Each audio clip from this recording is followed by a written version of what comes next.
You good? Yeah, you can start. Yes? Let's actually go to Siman Kuf Nun Bet. I'm just going to go to 152. Okay, you ready?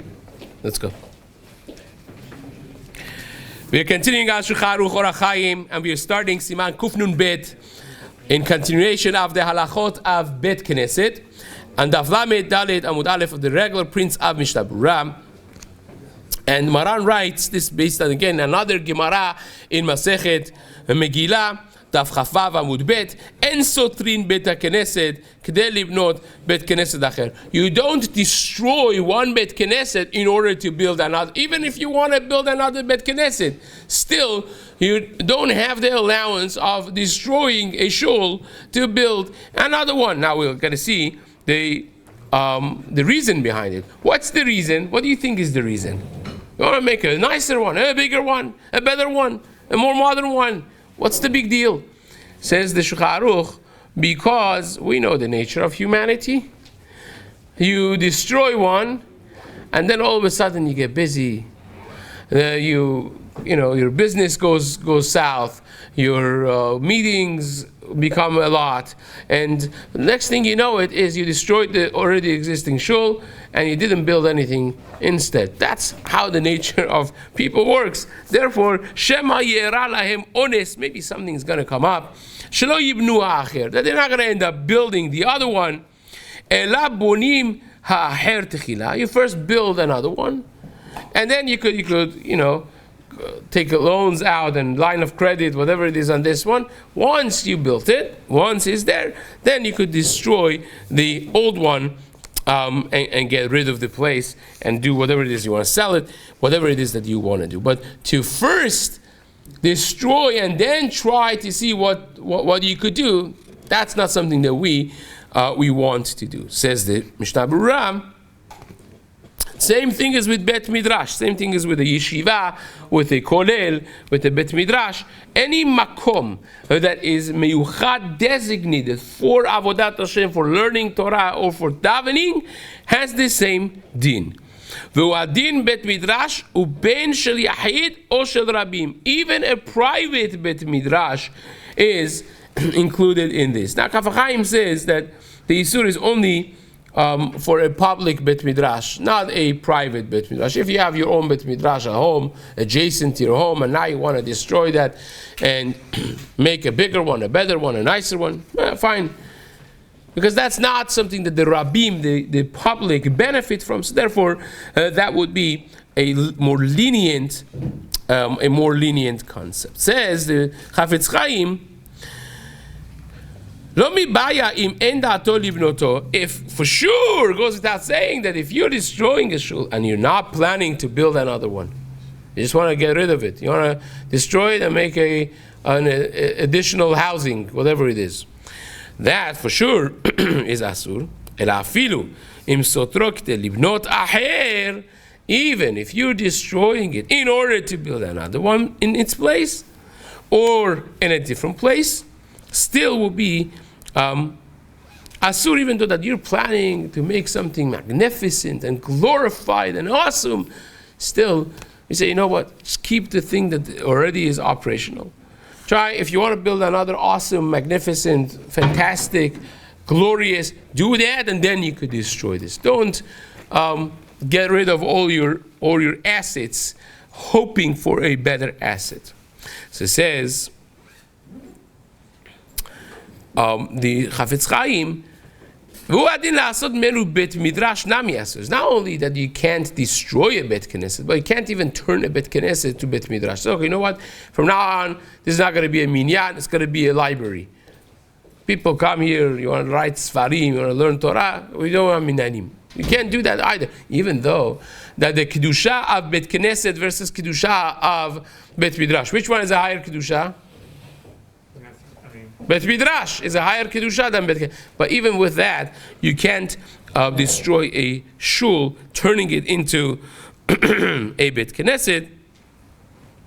And says the Mishnah Berura, because of this, Muhaitama de Misayem, כתבו האחרונים, הוא הדין כשבית כנסת מוזכרת להם רק לזמן ודעתם לזכור אחר כך במקום אחר, אסור לסלק את עצמם ממקום הראשון עד שיזכרו תחילה במקום אחר. This is very practical. Because a lot of shuls nowadays are a hole in the wall somewhere that they rented. Okay? So you rented a shul and you're like, okay, this is small for us now. It's not fancy enough. It's not in the right neighborhood.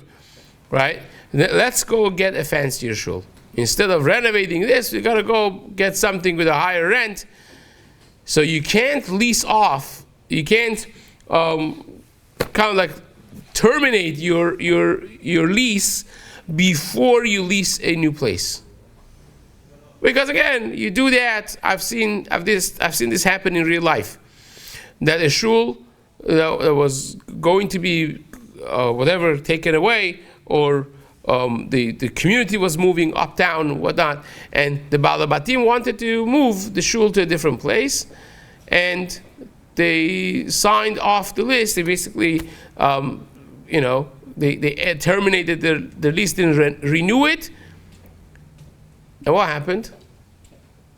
They lost that place, and the place they were planning to get did not want to rent to them, or someone else got it, and what happened with that? That's it. That was the end of that minyan. Right? Oh, Shabbat, they meet somewhere, whatever. Maybe they do, maybe they don't. But the shul as a unit, as an entity, ceased to exist, basically. And that's the chokhmah of Chazal. Chazal say, look, first create a new one, then we'll talk. Because this is, again, it's a public thing. They're not necessarily one person to push for it. We daven at home. We go to the farther shul. Maybe we go. Maybe we don't. We'll see. We'll figure it out. That's how it works. And if you don't push yourself as a community to make sure it happens, sometimes it's just not going to happen, and therefore it's asur. Shelo yivnu acher. So Shcharuch said, maybe something is going to come up, and you're going to be forced not to build the other one. And therefore, there will be now without a place. You destroyed the previous one. You didn't get to build the new one. And now you don't have a shul. Or you have one less shul, which is not good. Even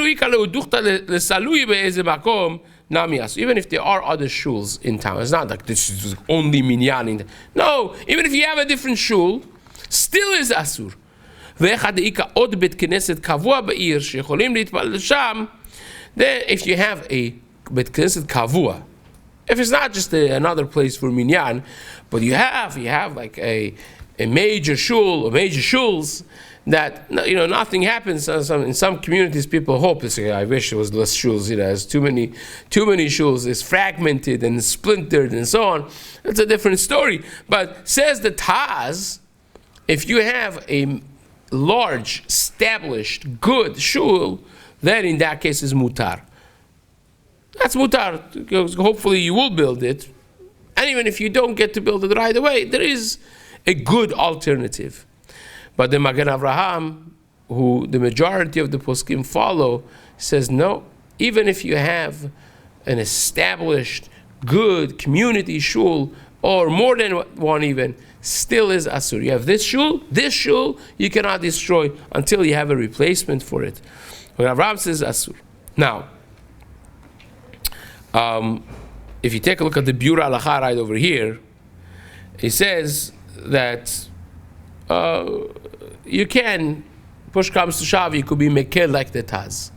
But the Ben Ish Chai, in his Tshuvot Raf Be'alim, writes, like the Magen Avraham, as we mentioned, he says, his Asur Kaf HaChaim says the same thing.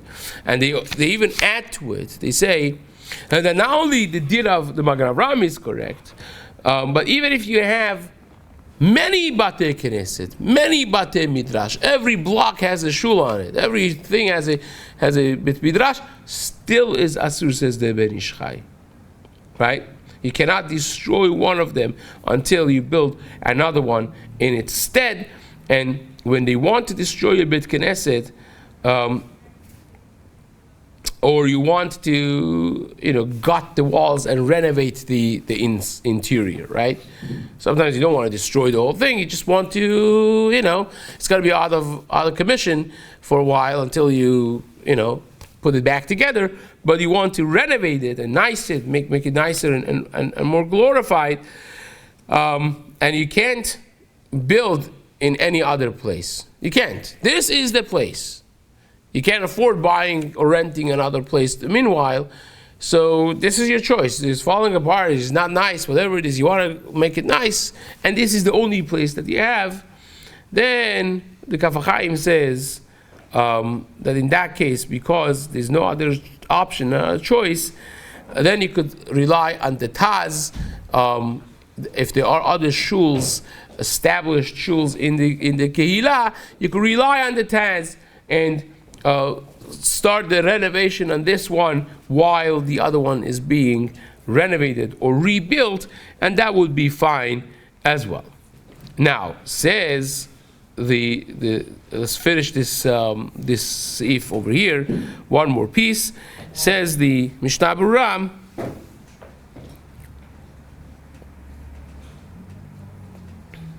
in Sif Katan Vav, Bonim acher tchila, that you first build another one before you destroy this one.